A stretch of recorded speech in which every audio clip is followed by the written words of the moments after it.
Today, I'm going to be sharing with you something that is very dear to my heart that I've been thinking about lately. Do you understand that plastic is something that is very poisonous to our health?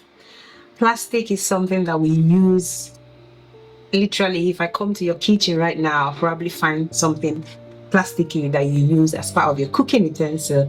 And if you come to my house right now, you'll probably see something that is plasticky that I use as part of my cooking utensil. Plastic is one thing that I have been drawn closely to lately. If you know me, you will know I talk about trying to conceive, pregnancy, and all of this kind of conversation. My heart has been drawn to, are there any links to plastic and fertility? Should it be that there could be something that has to do with plastic that is actually causing them not to get pregnant?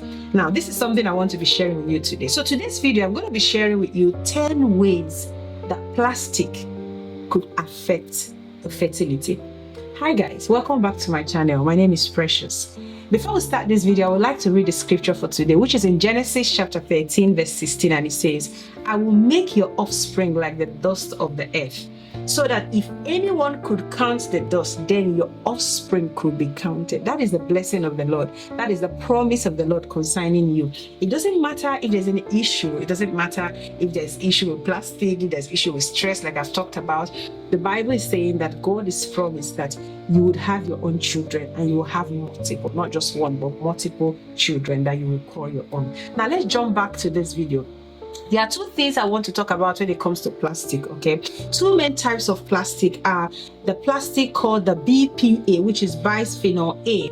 And this type of plastic is an industrial chemical that is used to make certain plastics and resins. These are found in plastic food container. These are found in bottles. These are found in lining of canned food. And these are found in like receipts. You know the receipt that they give you from the shop? Plastic is part of those receipts. It's amazing the things I found out while researching on this topic. Now, these are the one called BPA. And a lot of times when we want to buy plastic, it says does not contain BPA. Now, this is the BPA part. The other plastic is the plastic called the phthalates, right? The phthalates are a group of chemicals that are used to make plastic softer and flexible. Now, you know those bowls in our kitchens that are very plasticky and very soft? Those ones are made from phthalates. Any plastic that you have that is soft is made from the chemical called phthalates. Now, it's found mostly in food packaging, it's found in toys, it's found in personal care products like shampoo, lotion, and perfume. It's found in vinyl flooring, shower curtains. It's found in a lot of medical equipment that we use. Now, these are the two types of plastics that I'm going to be talking about on this video. Now, because we'll have 10 ways that plastic affects our fertility, I'm going to be fast and make it as fast as possible. I just wanted to discuss the two types of plastic that I'll be sharing on this video. The first thing that plastic does when it comes to fertility is that plastic actually disrupts our hormone. Now, there's something plastic does. Plastic like BPA and the phthalates actually mimic estrogen and disrupt hormone balance. Now, you know the way our estrogen works in the body, right? What plastic does when we have a lot of it in our body is that it tries to mimic, it tries to act like estrogen. Just think about how disastrous that is. Think about how poisonous, how evil that is. That's the plastic in your body, because you've consumed so much and you have traces of them a lot in your body, is now mimicking what estrogen would do.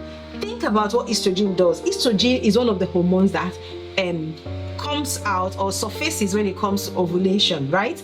And when you have plastic trying to mimic estrogen, it's actually a very dangerous thing. So that's one way that plastic affects fertility. Another thing that plastic does is that it reduces the quality of the egg. How dangerous can this be? It reduces the quality of the egg. How does it do that? Plastic, again, like BPA and the phthalates, what does it do? It actually is linked to the poor growth of the egg. Okay, now think about it. When the quality of your egg is poor, ovulation may not happen. Even if ovulation happen, fertilization may not happen, implantation may not happen. This is such an important thing that we need to bear in mind, okay? It disrupts our hormone. It actually reduces the quality of the egg that we are able to release. Now, don't forget that when it comes to fertility, I'm talking about both the male fertility and the female fertility. The other thing that plastic actually does is that it reduces the motility of the sperm. Okay, it decreases sperm count and motility of the sperm in man. What is a sperm when it doesn't move? What is a sperm when it can't swim? What is a sperm when it is not the quantity that it's supposed to be to help it get to where it's supposed to be to fertilize the egg? It's scary just reading about it and researching about it, how dangerous, how harmful plastic can actually be. I'm going to be making a video on the different areas that we can find plastic. You don't want to wait for that video because it surprised me so much. The different things in our house that actually contains plastic that we may not even know, did not even think about. If that video is not coming on the screen, know that I haven't made it, but that video is going to be coming after this video at some point. Now, going back to the video, it decreases sperm count and sperm motility. Another thing that it does as well is that it damages the DNA of the sperm. Okay, it damages the DNA of the sperm. So BPA exposure is associated with increased DNA fragmentation, okay, in sperm, and reduces fertility potential.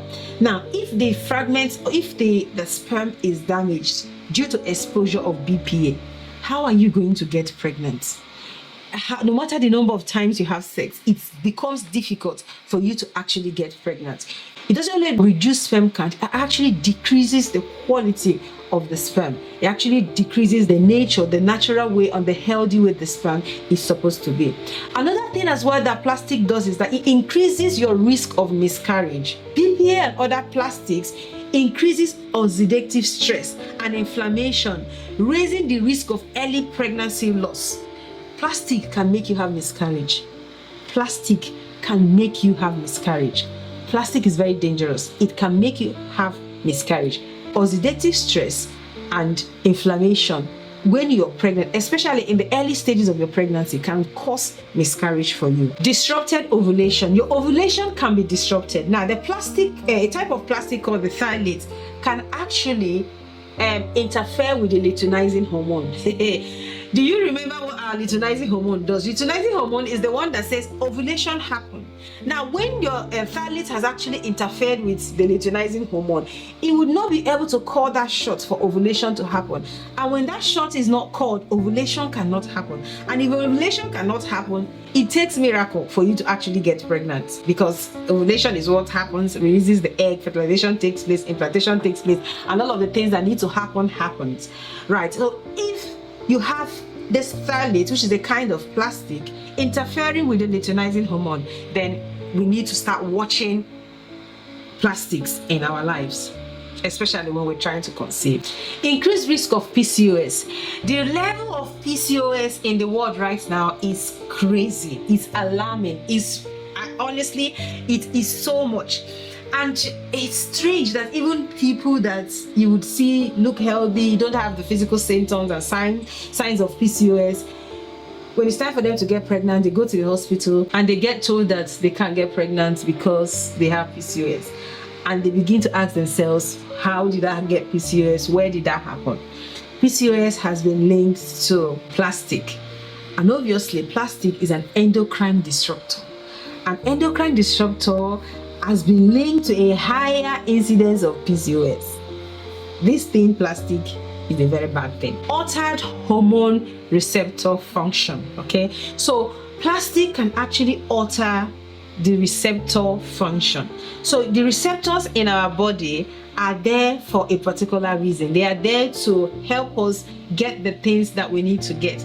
Now, when you have plastic that mimics the hormones in our body, they block those receptors, which actually confuses the cellular communication of our body. So our cells are not able to communicate with themselves. The cells that are supposed to help for certain things to happen, the hormones to trigger certain things to happen, it's not talking to each other. It's almost like you being on the phone to the other person and the other person is not hearing what you're saying. That communication is going to be bad, right? And you end up switching off the phone because you can't get to the other person. This is what plastic does. All the receptors in our body, especially the ones that are linked to our fertility. So when these receptors are not functioning, are not getting the signal that they need to get to do the things that they need to do, right? It affects the fertility of that person. This is one thing that plastic can do. It affects the cellular receptor. Do you know that plastic can actually lower the success rate of IVF? You take your time, you save the money, you contact the hospital, you go through the treatments, the rigorous treatments of IVF, and it's not successful just because of plastic. Do you realize that plastic has a hand in making that IVF not to be successful? If it can mimic luteinizing hormone, and if it can mimic certain hormones in our body, if it can cause oxidative stress and inflammation in our body, do you actually think that IVF would actually work when you have all of this going on in your body? So plastic in itself can be associated with disrupting or reduced chance of success in IVF. Some of these things, when I saw them, it actually began to make sense why a lot of people are struggling to conceive. Plastic makes a woman goes into menopause early. And obviously we know what menopause is. Menopause basically means that your body is shutting down when it comes to reproduction, right? That's what it means in a nutshell. These are the things that plastic can actually do when it comes to your fertility. Remember, this is not only associated with women. This is linked to both men and women. Plastic is dangerous for us. Plastic, if we need to start getting rid of them slowly. Now, I'm going to be making a video which I talked about earlier on the areas, the things that contain plastic that we not even think about has plastic, so that we can start getting rid of these things bit by bit. Obviously, I'm not saying go to the house, throw away all the plastics that you have. You will get to that point, but it's something that you need to do slowly, and replacing with things like stainless steel can actually do when it comes to plastic. Have you enjoyed this video? Is there anything that you've gotten out of this video when it comes to plastic and your fertility? If you have, please press the subscribe button, turn on the notification bell. Let me know on the comment section that you have gotten something, and also share to your friends. Thank you so much for watching as we begin to get rid of these toxic and toxins in around us and within us. Thank you so much for watching. I will see you on my next video. Bye for now. Bye.